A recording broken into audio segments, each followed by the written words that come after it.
Thank you to Jessica for this brilliant video idea. Jessica said, my vet is probably going to push a prescription diet after their dental cleaning. I'm not looking forward to that conversation. My advice is to brush up on some education. Brush up. Whether you want to politely say no to prescription diets or you want to feed raw, it's important to have an open and honest conversation with your vet, and I'll show you how. Hey friends, it's Justin Jericho from caticles.com, here to teach you how to feed your cat better. I'm sure a lot of people are dreading this conversation with their vet, but first I want to say vets are not the enemy. We should be working together with our cat's doctor to create a wellness plan that works for our specific cat. Having said that, you are responsible for your cat, so at the end of the day, you have to decide what to do and what not to do. By the way, the information in this video should not be used to replace medical advice given by your cat's doctor. Instead, use these resources to help prepare yourself for the conversation about your cat's wellness plan. Education is the best tool you have. The more you know about these furry creatures, the better your relationship will be. I recommend scheduling an appointment with your cat's veterinarian specifically to talk about your cat's diet. Vets are very busy and they typically schedule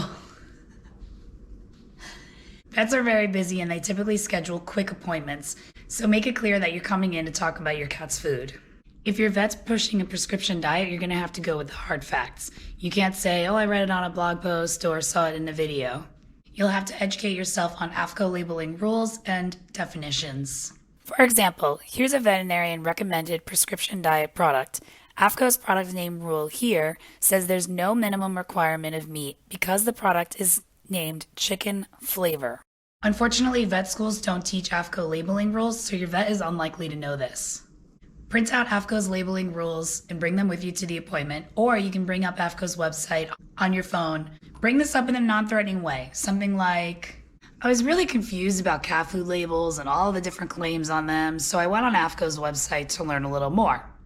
Did you know that there are rules in place for the product names? Did you know that cat foods that have the word flavor in the name have 0% minimum requirement of meat? Products that have the word with in the name only have a minimum requirement of 3% meat. And the next rule up says 25% is the minimum requirement. The prescription diet that says chicken flavor has less than 3% meat. If it had at least 3% chicken, the name would be with chicken instead of chicken flavor. Or if the product name says with chicken, that means it has less than 24% meat. Isn't that crazy? A lot of the prescription diets have the word with or flavor in the name, so most of them have less than 25% of those named ingredients. But your vet probably doesn't know this. Your vet will definitely agree that cats are obligate carnivores, meaning they need meat to survive. So say this in a respectful way, of course. If this cat food has less than 25% meat, how can it provide the nutrition that my cat needs? I also recommend finding a product that has similar ingredients to the prescription diet. Print out the ingredients and bring them with you to the vet. For example, here is Royal Canin, a veterinarian recommended food on the left, and this product is for dental care. The product on the right is the treats called Temptations. So we have two very different products, but when we look at the first 5 ingredients, they are very similar. We see a form of chicken meal, a form of corn, chicken fat, brewer's rice, and a form of wheat. So here we have 2 very different products marketed for very different things, but we have the basic same main ingredients. In a respectful way, you can ask, can you please explain how each of these ingredients will help my cat for X condition? Can you please explain how this non-prescription food and this prescription food have the same ingredients? What makes the prescription food better? Remember, you scheduled this appointment specifically to talk about your cat's diet. Ingredient definitions come in handy here too. Here's AAFCO's official website. Under meat meal, it says meat meal is the rendered product from mammal tissues. Here's a CRS report to Congress by a specialist in agricultural policy. This report is about animal rendering. In the summary, it states, renderers convert dead animals and animal byproducts into ingredients for a wide range of industrial and consumer goods, such as animal feed. On the second page it states, renderers annually convert 47 billion pounds or more of raw animal materials into approximately 18 billion pounds of products. Sources for these materials include meat slaughtering and processing plants, the primary ones, dead animals from farms, ranches, feedlots, marketing barns, animal shelters and other facilities, and fats, grease, and other food waste from restaurants and stores.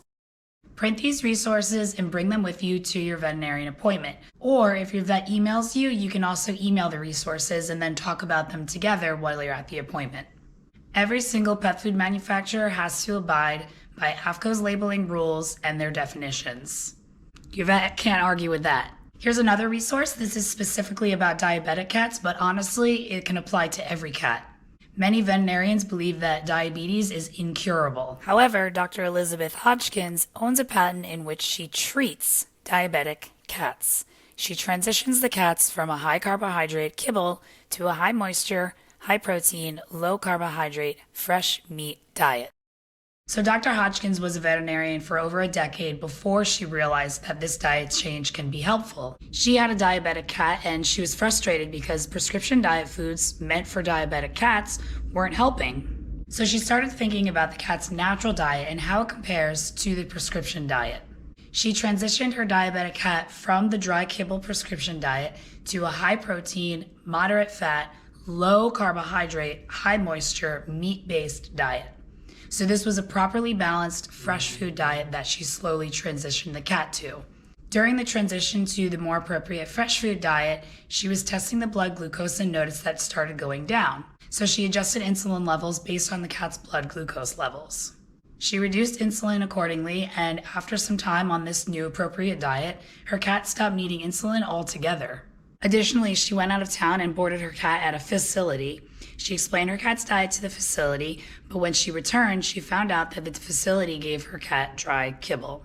And guess what? Diabetes returned. Dr. Hodgkins transitioned to the more appropriate diet, and again, diabetes disappeared after some time. Dr. Hodgkins had so much success with this in her own cat, she started testing it with her patients, and she saw success with her patients as well. She saw so much success that she created a patent for it. Please work with your cat's doctor on this. Print the patent and talk to your cat's doctor about how you can test your cat's blood glucose and adjust insulin doses accordingly. Insulin overdoses are very serious, so again, please work with your cat's doctor on this.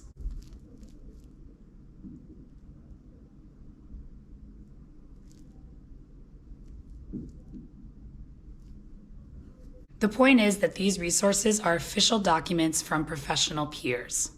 Educate yourself with these resources, and that'll help prepare you for the conversation. Give me a polydactyl thumbs up if this is helpful. Maybe you're dreading a conversation with your vet about a raw diet. Many traditional vets are against raw feeding because the American Veterinary Medical Association, the CDC, the FDA, and the AAFCO advise against raw feeding. The two main objections with raw feeding are bacteria contamination and nutritional imbalances. So to assure your vet about your raw feeding, explain how you're sourcing the food, where you're getting the ingredients, how the raw pet food supplier keeps those ingredients clean, talk about their processing and manufacturing, talk about how you plan to store the food, how you plan to sanitize everything, and how you plan to serve the food. For example, I buy Jericho's mice from Hair Today. They are licensed and inspected through the Pennsylvania Department of Agriculture and regulated by the FDA. They ship frozen food in a styrofoam cooler with dry ice and ice packs. I pay the extra for 2-day shipping so the food arrives frozen solid. I store the mice in the freezer for at least 3 weeks prior to using it. The USDA says that freezing raw meat solid for 3 weeks can prevent the growth of bacteria. I'm very clean when I portion food and when I serve it. Hair Today sources mice from a breeding facility called Lane Labs.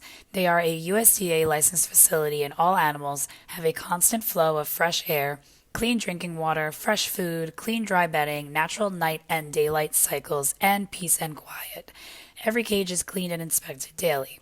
All feeder animals are euthanized humanely and packed delicately to prevent freezer burn.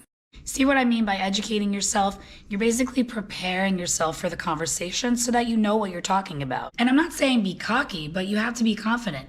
This is your cat. You should know everything there is to know about what you choose to feed. I recommend finding a raw pet food supplier that can provide you with a nutritional analysis of their product. And again, print this nutritional analysis and bring it with you to your vet.